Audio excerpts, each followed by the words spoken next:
Good afternoon everybody. आज इतिहास का सेकंड चैप्टर, उसमें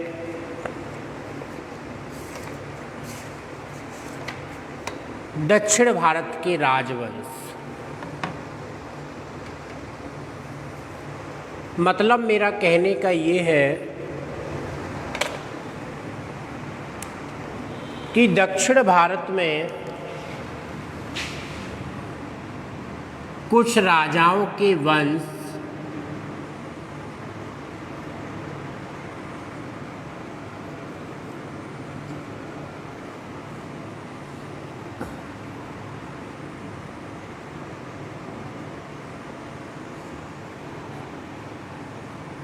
दक्षिण भारत के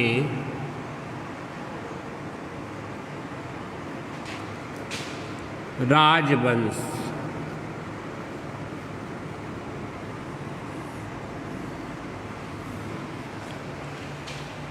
सबसे पहले बात समझ लीजिए कि दक्षिण भारत क्या है।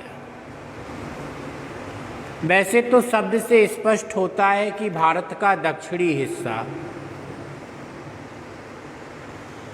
दक्षिण भारत का अर्थ उस संपूर्ण क्षेत्र से है जो नर्मदा नदी के दक्षिण में, नर्मदा के दक्षिण में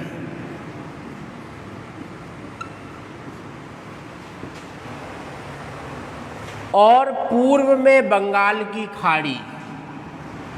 पूर्व में कहाँ तक? बंगाल की खाड़ी तक। नर्मदा नदी के दक्षिण से शुरू हुआ और पूर्व में कहाँ तक आया? बंगाल की खाड़ी तक आया और पश्चिम में अरब सागर तक। पश्चिम में अरब सागर। ये पूरा जो क्षेत्र है ये भारत का दक्षिणी क्षेत्र कहलाता है, जिसकी शुरुआत हुई है नर्मदा नदी से। शुरू हुआ है ये क्षेत्र और कहाँ तक आया है? बंगाल की खाड़ी तक आया है और पश्चिम में कहाँ तक गया है? अरब सागर तक गया है।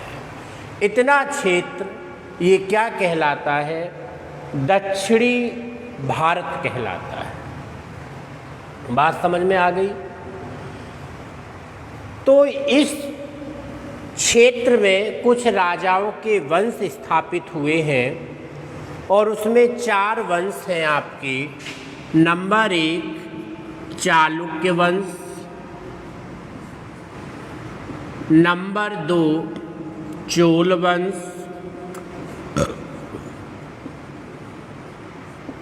नंबर 3 पल्लव वंश और नंबर 4 राष्ट्रकूट वंश।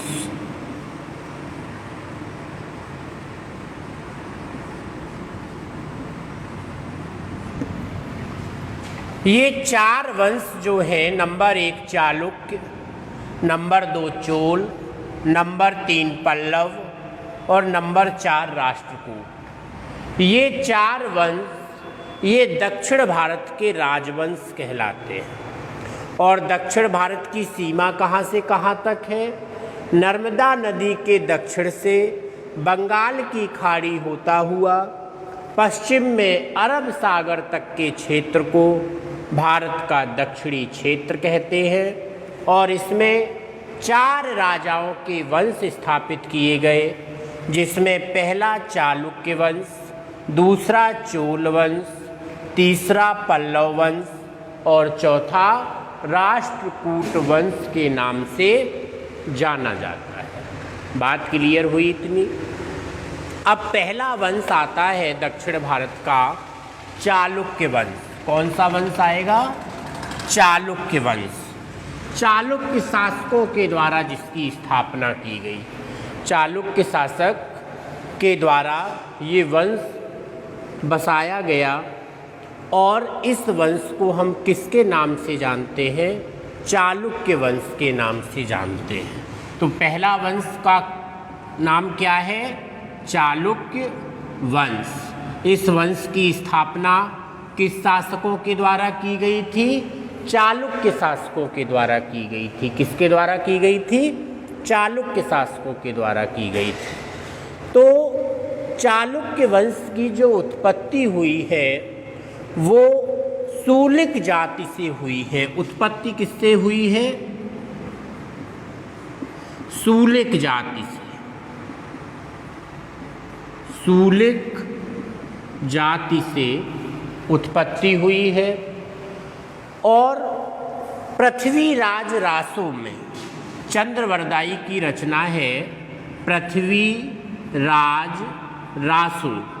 इस पृथ्वीराज रासो में जो चालुक्य वंश की उत्पत्ति मानी गई है वो आबू पर्वत पर एक अग्निकुंड बना हुआ है, उस अग्निकुंड से बताई गई है। पृथ्वीराज रासो में चालुक्य वंश की उत्पत्ति आबू पर्वत पर, आबू पर्वत पर एक अग्निकुंड बना हुआ है, उस अग्निकुंड के द्वारा बताई गई है।